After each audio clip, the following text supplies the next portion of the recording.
All right, today we're going to talk about how not to be a victim, okay? Or how to make your business not be a victim of a hacking attack. And I know this is what we talk about each and every single time, but as I was talking about during the intro there with the diving sequence, the underwater sequence, we're going to put a fine point on just one of those things that frustrates me to no end.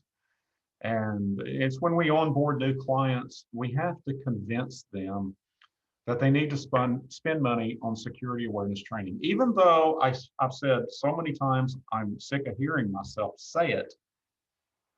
If I only have the budget for one thing, what do I buy?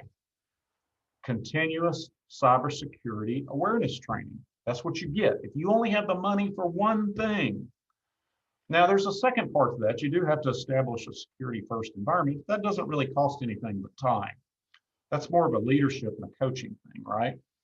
So, but that security awareness training dovetails and goes hand in hand with that security first environment culture that I know all of you want to establish in your organization because you need to, you have to. It's just a normal, it needs to be just as established as locking the office door at 5 o'clock or 6 o'clock, whenever you guys close up and no one has keys except who's authorized. The rest of that, all the cybersecurity should be just that way. That's the way your culture should be. It should be so obvious to everybody in your organization. And you can talk about it all you want to, but if you're not providing that continuous cybersecurity training, you're never going to get to a really good security environment. I don't care how much more money you throw at it.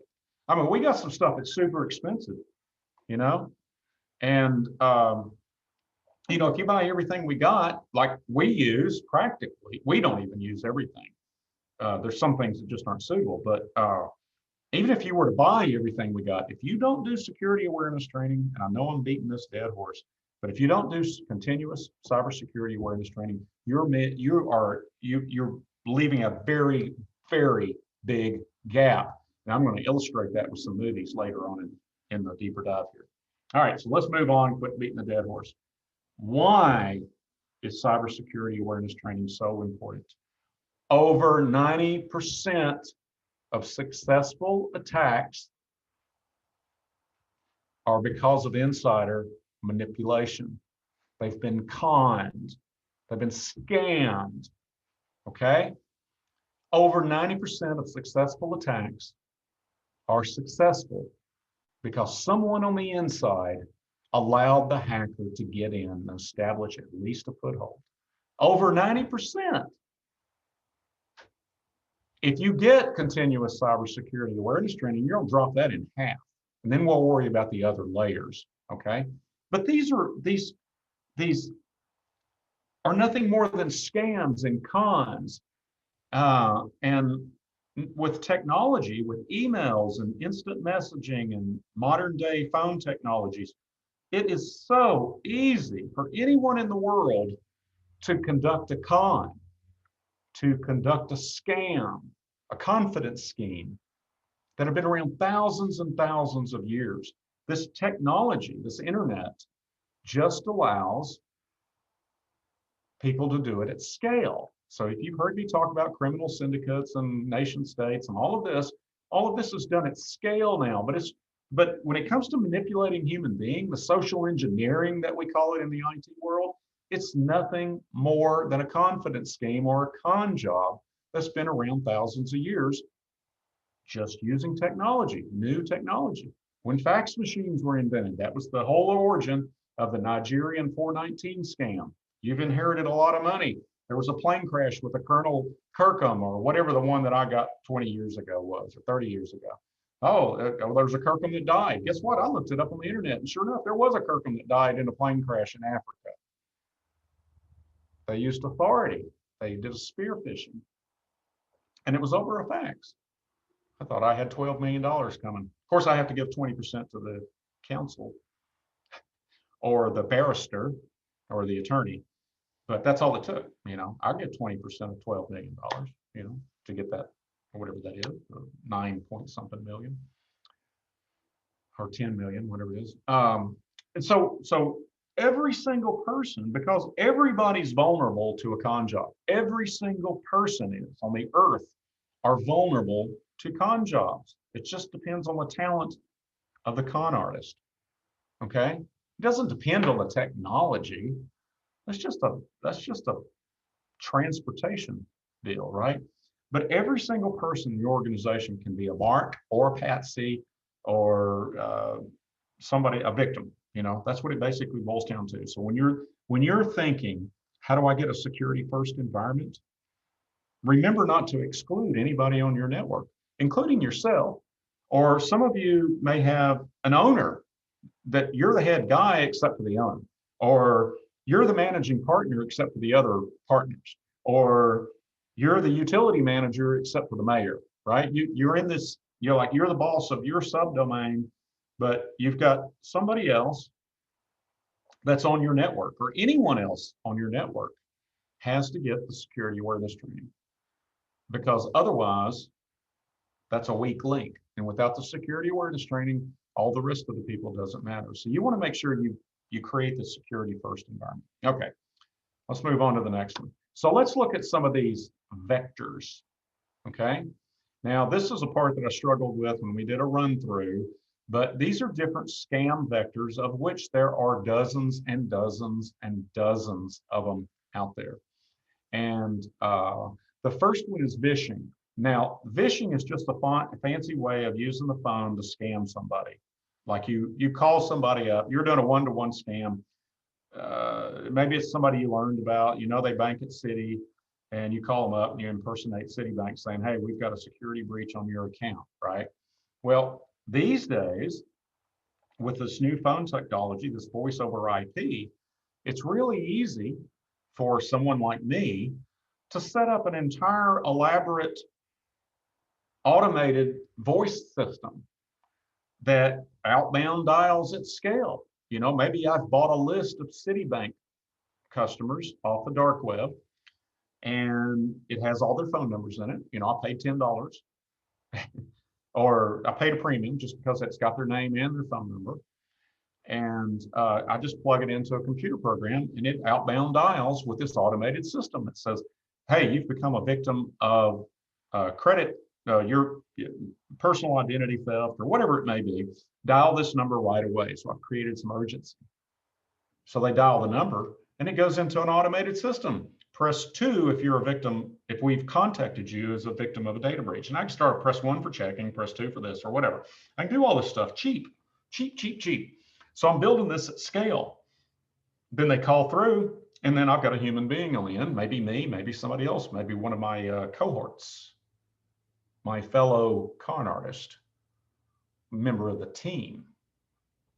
So Vishing is using interactive voice responders or traditional automated attendants and voice over IP to scale up conning people. Now, phishing is similar, but it is using emails typically. So an email comes in, it looks like it's from Citibank, and saying there's been a breach on your account. Click here. They conveniently provided me with a link to click through to my Citibank, and I sign in, and guess what? It's a fraudulent web page. It looks legit. I know that I've built fake bank websites sitting in the audience waiting while I'm being introduced to do a seminar. I have downloaded an entire bank website to my laptop. And it's an exact copy of the real bank's website. And all I've got to do is manipulate the link that's in the email and sends them there, and I start capturing all their login information. That's one of the things you can do with phishing. Another one is you can do a file attachment, Excel spreadsheet that's got a ransomware attack on it. So phishing, it's sending out emails like that at scale. Okay, I'm sending out hundreds, maybe tens of thousands, hundreds of thousands, maybe tens of millions, depending on what the mark profile is, or the patsy's profile is, right? And what my objective is, and what my overall financial strategy. Like, am I only going after people that have $100,000 to pay ransom, or what am I going to be perfectly happy with getting $100 ransoms? That all works into a big phishing scalable attack, right? Now, spearfishing is a targeted attack that uses open source intelligence. Now, what do I mean by open source intelligence? Well, you've heard of open source software, right? The opposition of that is closed source software. So the software you buy off the shelf, generally speaking, like Microsoft Word, Microsoft Windows, Mac OS, those are closed source software. That means that no one can see the source code, the actual code that goes into making Windows run or Word run or Excel run or whatever. It's closed source. Open source means the source code of the software is available for download and modification and review for security and things like that. Well, the same thing with intelligence gathering from a hacker perspective. What is public about IronTech security that is open source? A perfect example of that is we get a new employee, right? We've hired a couple of 3 people in the last couple of weeks, I think. Invariably, within 30 days, almost without exception, it might be 60 days, but almost without exception, they get a spearfish. Now, this is a phishing email that is directly targeted to IronTech.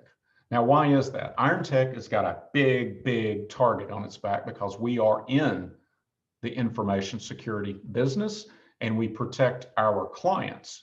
So if someone can find a way to get into our organization, they can probably get into our client organizations, or at least it's an entry point. It is an attack vector that they might be able to exploit.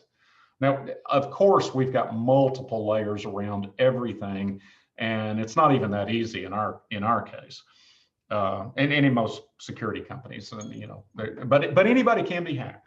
Okay, anybody can be hacked, no matter who you are. If the NSA can be hacked, you can be hacked. Okay, but these spearfishing attacks, they look at LinkedIn and they go, oh, IronTech's got a new employee. So they look at their title and they can probably figure out who they work for, whether it's me or the president or Kinsey or whoever it may be, and then they craft an email that maybe it looks like it's from Kinsey and it goes to a new marketing person and it says, hey, I need some Apple gift cards for a webinar that we're doing.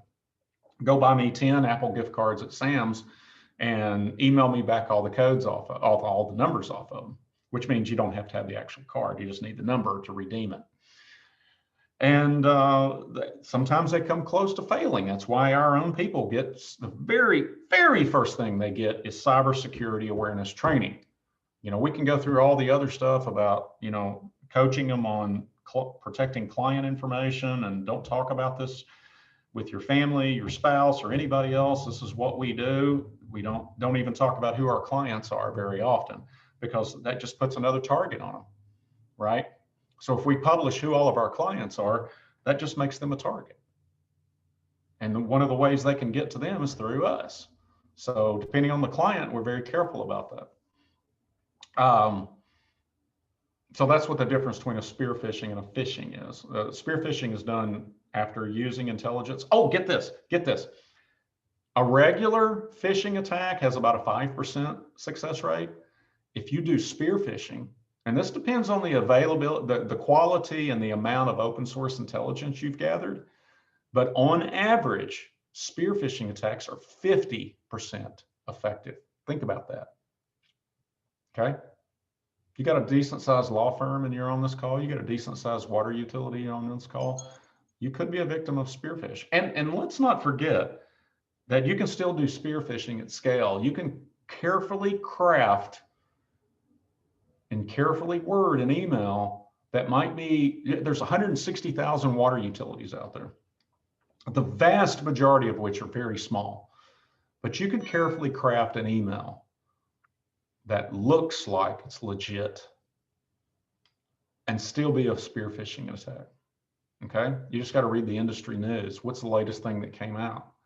You could craft one very easily about an industrial control system. Looks like you're in, and forgive me, but I can't remember what manufacturers you guys commonly use, but let's say it's a Siemens SCADA controller or SCADA device. And you could very easily craft a spearfishing to all the water utilities that it has to do with an alert notice that just says, hey, this is Siemens. We understand you have a Siemens ICS in your organization. click here to learn more about a vulnerability that FBI has found. I can easily see that happening. And if it hasn't happened already, it will. Just write it down. Tom said it on this day, December 8th, 2020. Write it down. I said it. It'll happen. So they are going to do spear phishing at scale. It doesn't matter if you're in law or accounting or whatever you're in. You can craft even spear fishes at scale. Okay. What is a water holing? Water holing is another social engineering deal. It's a strategy. So, and it's related to, some of these are all interrelated, right? So sometimes a water hole is it's a scam that capitalizes on the trust users have in websites they regularly visit. Okay. So if you go to weather.com, and it's been compromised, CNN.com's been compromised, all of these sites, anything you can think of, New York Times, all of these big sites have been compromised. You go to weather.com, you're just looking for the weather, and all of a sudden there's a pop-up that says your computer has a virus. It's not weather.com's problem that they're feeding a pop-up. It's usually from their advertising channels is the way those get in there. And they've done a lot better job of cleaning that up. But that's a scam. No one knows. Microsoft is not monitoring your computer. Apple is not monitoring your computer for viruses. It's a scam, but it looks legit. And because it's already on a website that you trust, you're more apt to believe in it. So imagine if you combine some of these things, right? You combine things like baiting.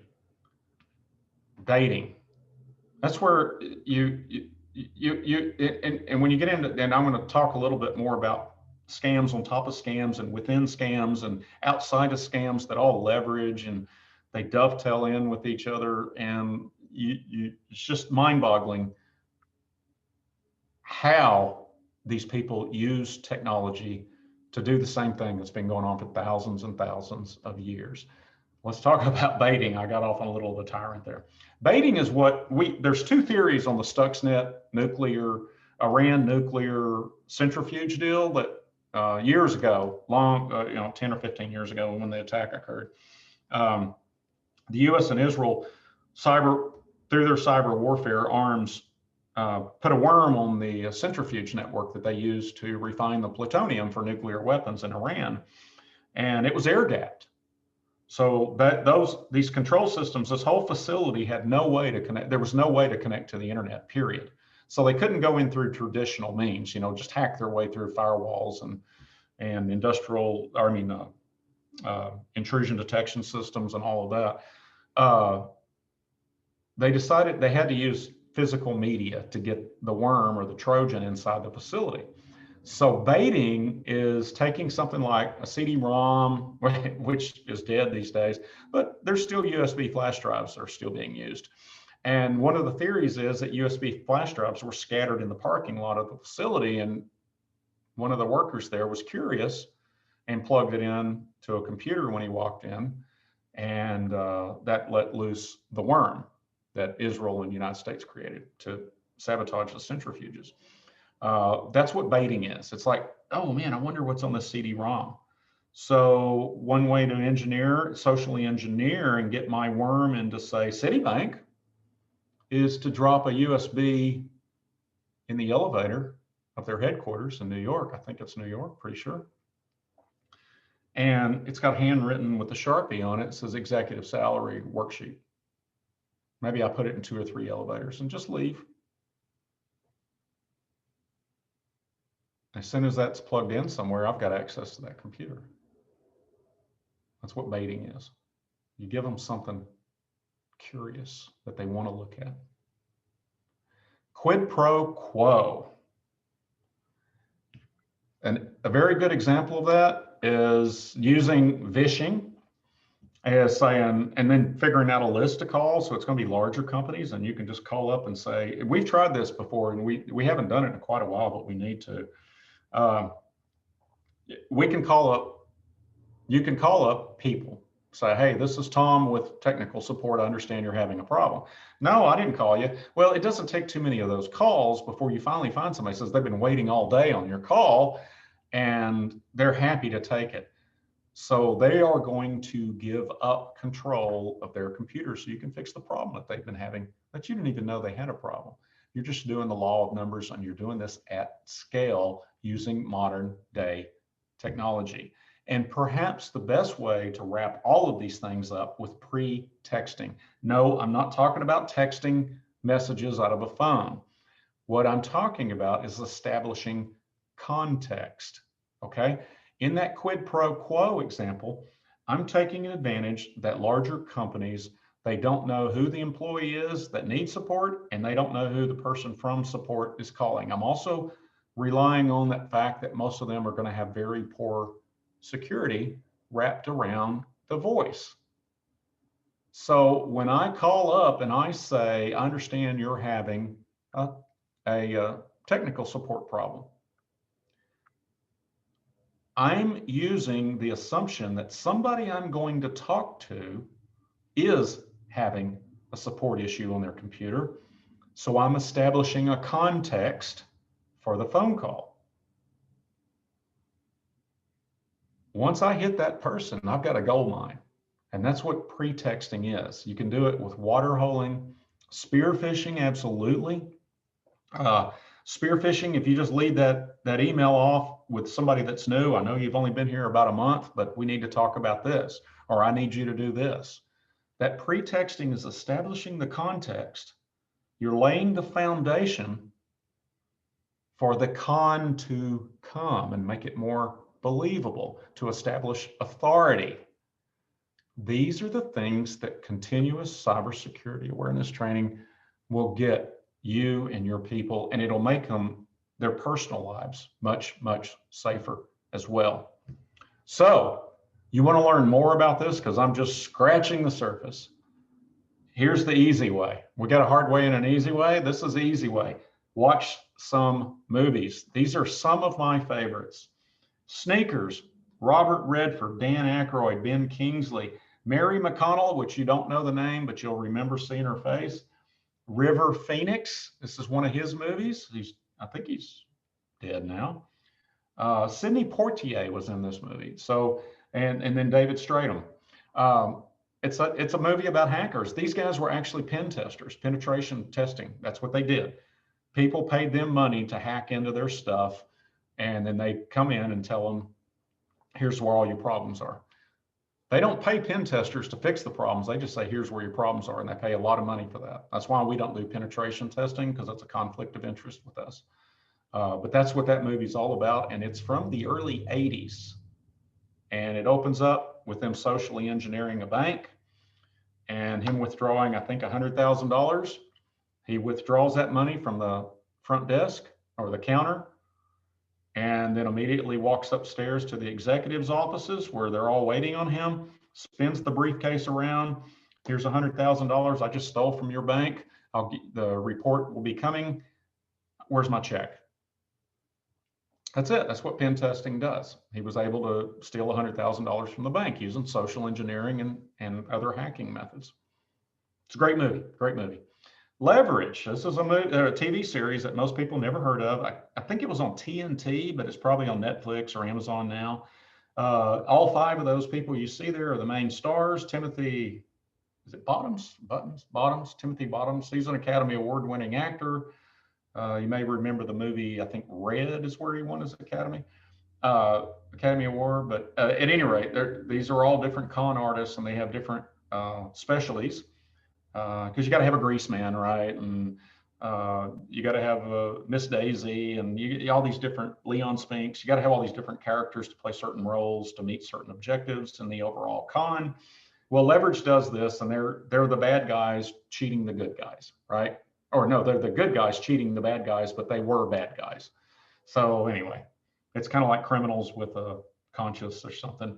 It's not going to win any Emmy awards, but they do every episode. There's always different things you can learn. The Sting. For those of you, I don't care how old you are, if you've never watched Robert Redford and Paul Newman, the original Sting, I guess it's the only Sting. It's a con on top of a con, inside of a con with other side cons the whole time. And to this day, it's still awesome, awesome movie. And this just goes to show you that this movie's set in the early 1900s. And now they do use technology. They use the telegram, okay, Morse code, but that's it. That's as far as they got. So remember, these have been going on for thousands and thousands of years. This could have easily been done before the telegram was invented. But anyway, you got to watch The Sting. It's an all-time favorite of mine. Burn Notice, another one that's not an Emmy award. Actually, that might have been nominated a few times because the acting's pretty good in it. And the writing's pretty good.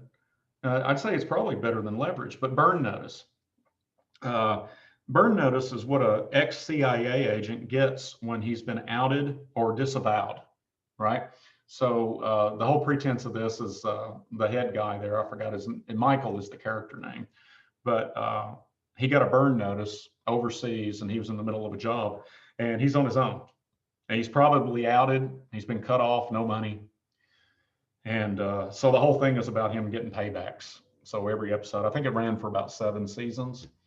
This one is much more up to date. It's Mr. Robot. It was a combination of a collaboration between Amazon and USA Network. If you do nothing but just go watch the first 6 minutes of the very first episode, you'll learn everything you need to know. But this is a mixture of Bitcoin and hacking and society and psychological manipulation, much more than just social engineering and con jobs. It's just different on all sorts of different levels. It's a great one to learn about. But of course, my all-time favorite is all of the Oceans movies. And I'm talking about all 5. I'm not a big fan of the first one. I don't like the fact that the money gets burned up. The Frank Sinatra, Sammy Davis Jr., Dean Martin, Peter Lawton, first one. Not a big fan of that because they lose the money. And I gave it away. I don't care.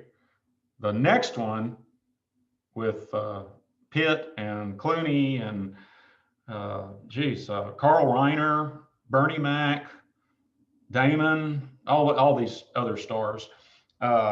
That's where it gets good. That's where it gets better.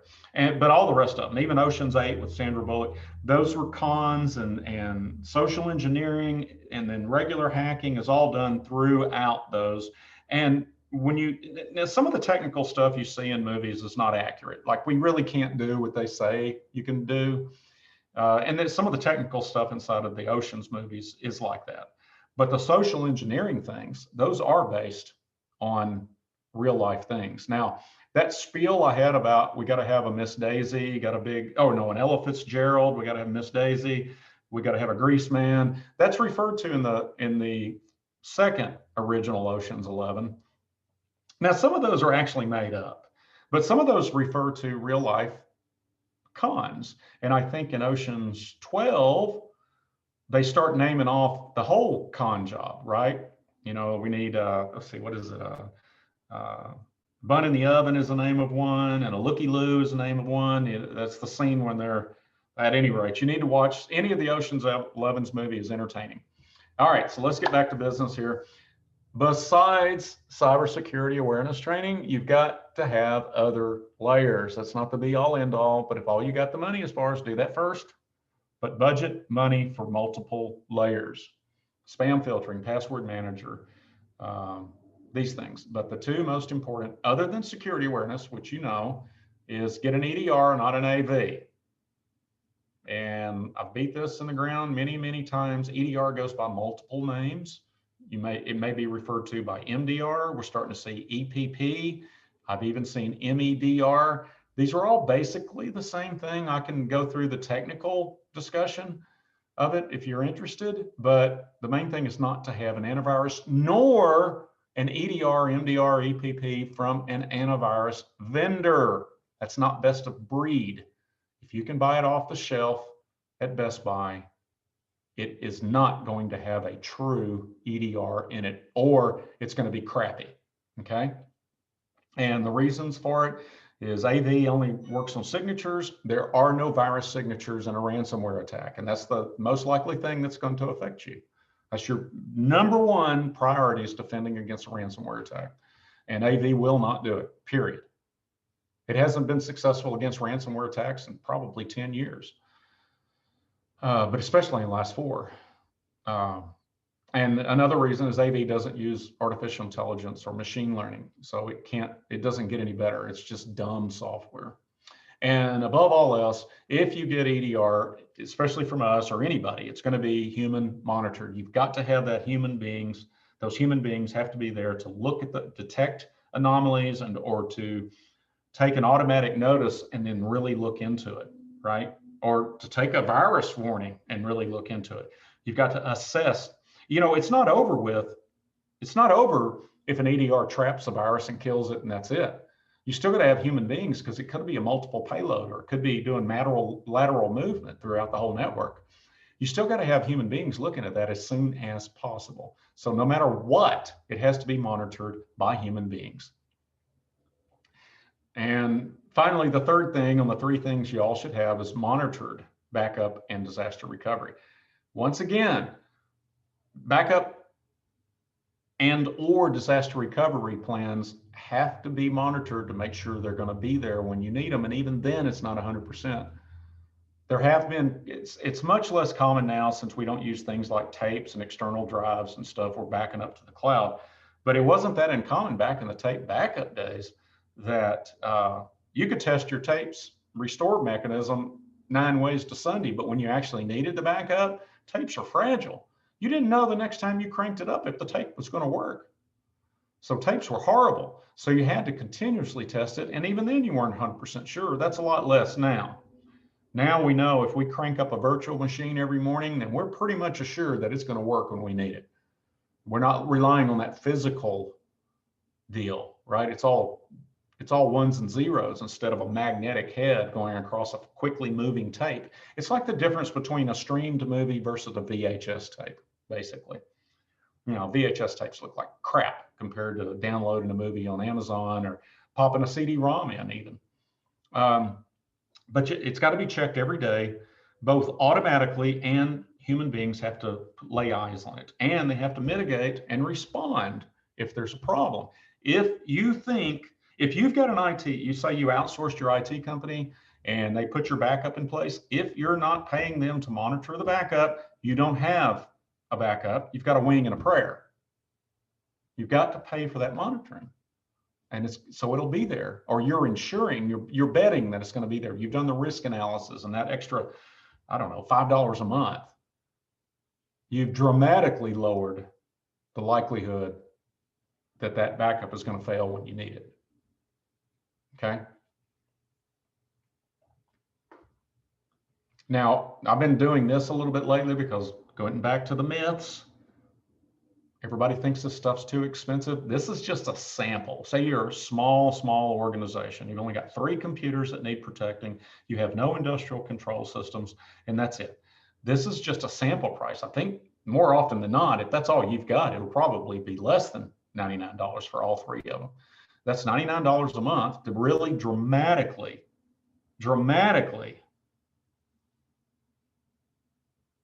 decrease the likelihood that you're going to be a victim of a hacking attack. I am amazed at the number of organizations won't hesitate to spend $1,000 a year or $5,000 a year on a cybersecurity insurance policy, but they won't invest in $600 a year to keep from having to use it because it's the easy way out. The last thing you want to do is use your car insurance or your homeowner's insurance. I'm going to get my bad wiring fixed in my house. I'm not going to not get it fixed because I got homeowner's insurance that'll pay me back. Although I've thought about it sometimes at other houses, but I'm going to get the wiring fixed. I'm not going to say, oh, well, I don't need to fix the wiring because I got fire insurance. You're not going to do that. You've got to treat cybersecurity the same way. You don't let anybody get behind the wheel of a car that doesn't know how to drive. You don't go driving like a crazy idiot because you've got car insurance. You've got to look at cybersecurity the same way. The last thing you want to do is to have to pick up the phone and call an insurance company, especially a cyber insurance company, because believe me, they put so many loopholes in there these days. that they are expecting not to have to pay out.